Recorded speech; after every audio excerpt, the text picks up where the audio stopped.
Joined now with brand new Padres manager Craig Stammen out here in Peoria, Arizona. Craig, how did we get here, man? Good question. I think last year I was just showing up, every other week as a special assistant, enjoying my time in spring training, enjoying the warm weather. But now it's real. I'm here every day, organizing all the practice plans and getting these guys ready for a great season. You think about your path both in baseball and then with the Padres organization. Did you ever expect to be sitting in that managerial chair? Probably not. 2017 when I got here as a non-roster invite, I was just, hoping to revive my career and have a chance to play in the big leagues for one more season. So it's funny how things work out and how they end up being where they are now, but very exciting for me.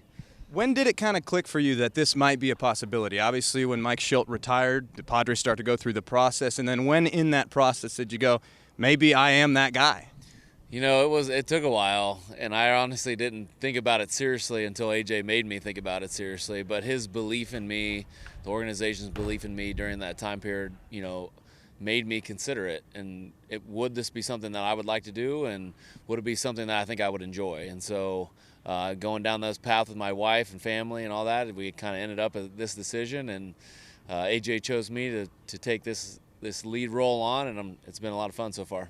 And you are such a family man, and at the same time, the Padres are looking for longevity in this position, considering past managers. How do you balance, having a family, having young children, and trying to do this job for quite a while? Yeah, that was a lot of the conversation leading up to it. It's a lot of the conversation on a daily basis between me and my wife and trying to make this work for both our family and the Padres, but my family is the Padres, and so us marrying those two together has worked out really well.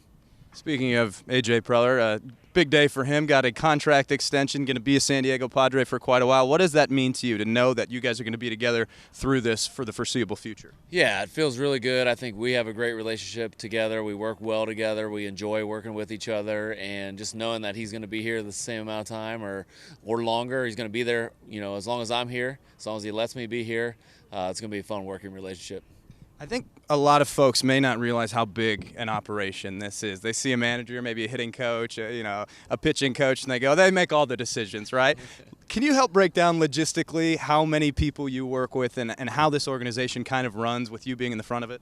Yeah, that's a good way of looking at it. I grew up in a family business, so my dad was the owner of a family business that had like 30 employees, and so we talk a lot about what that's like to manage all those employees and talk with all the people, within the organization and be able to make everybody feel like what they're doing as part of this organization is very important and vital to us, reaching our goals as a team and as an organization. So I think that's the fun part of it, the leadership part of it. It's not just the baseball stuff, but it's everything and all involved. What are you most looking forward to being in the managerial seat, and then what do you think the biggest challenges are going to be?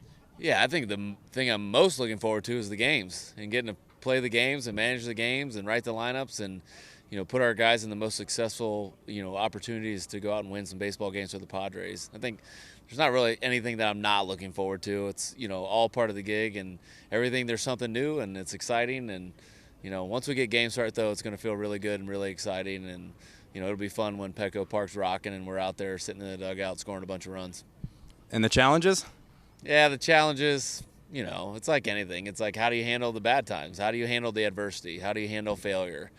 And I think if we look at adversity as our teacher and our way of creating more perseverance and more strength and growth and toughness, the bad times won't be so bad.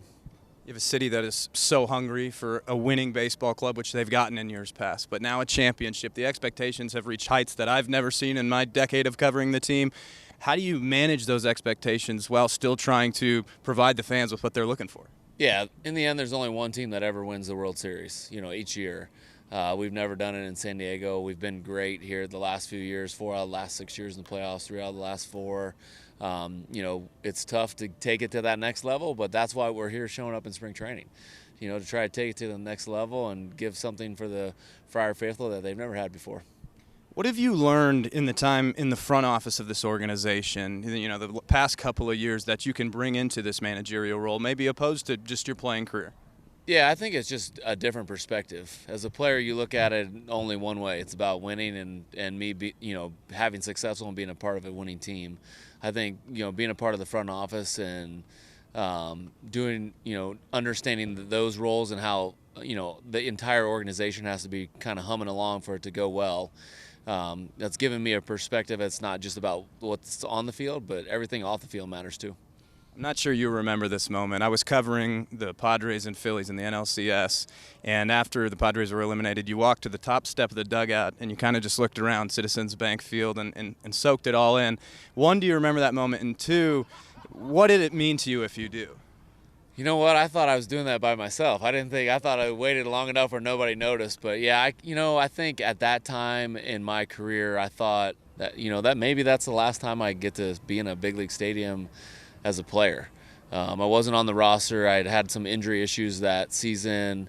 I pitched the last regular season game of the year. I kind of viewed that as maybe my last game in the big league. So, just trying to soak it in. One last memory.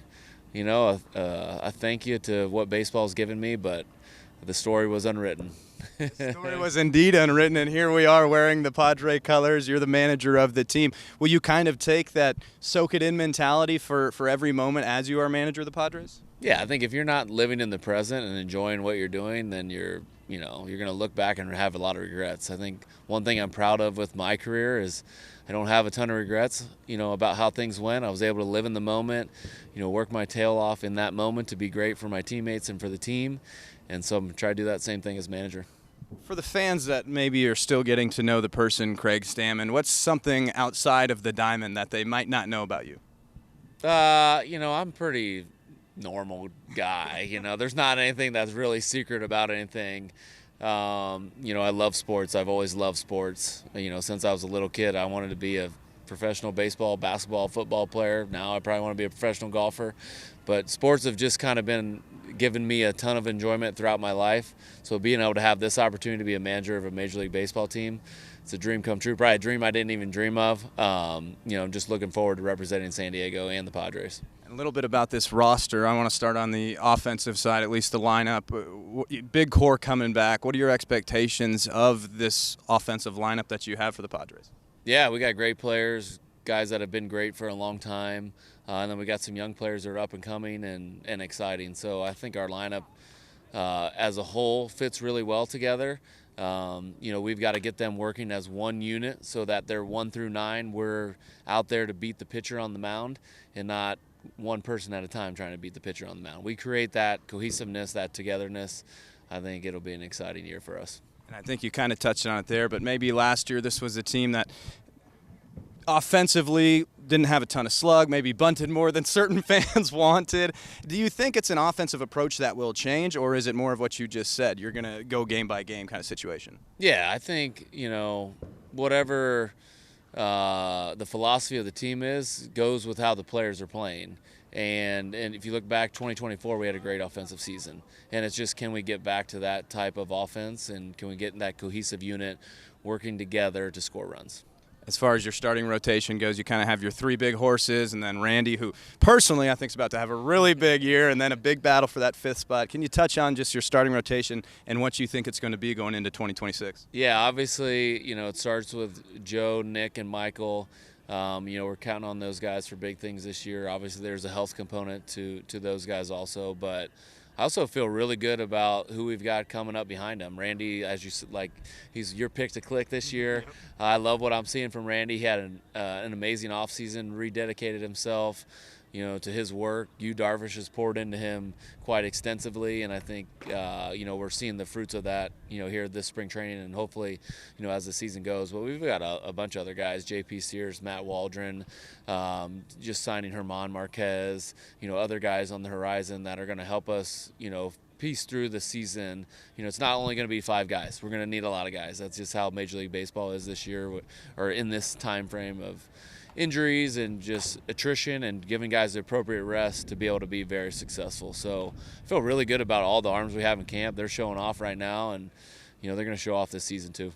I thought you said something earlier in camp that really clicked with me when you mentioned that it's not starting pitchers and it's not a bullpen. It's the Padres pitching staff, which I think sometimes gets lost when you talk about who's the 5th starter and who's the closer and stuff like that. But this bullpen probably is one of the biggest, if not the biggest, strength of the team.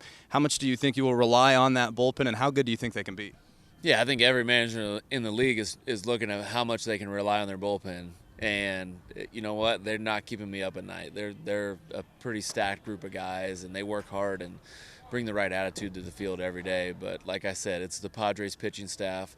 They're going to supplement the starters. The starters are going to supplement them. They're each going to pick each other up to where we look back at the end of the season and we talk about how great the Padres pitching staff is. Not just the bullpen, not just the starters, but all of them together. I think I asked you this in your introductory press conference that do you think the golf handicap was going to take a hit? And now that we're here in spring training, has the golf handicap taken a hit? I don't even have a handicap anymore. I can't even – there's no time to play, which is unfortunate, but it's probably a good signal for the Padres.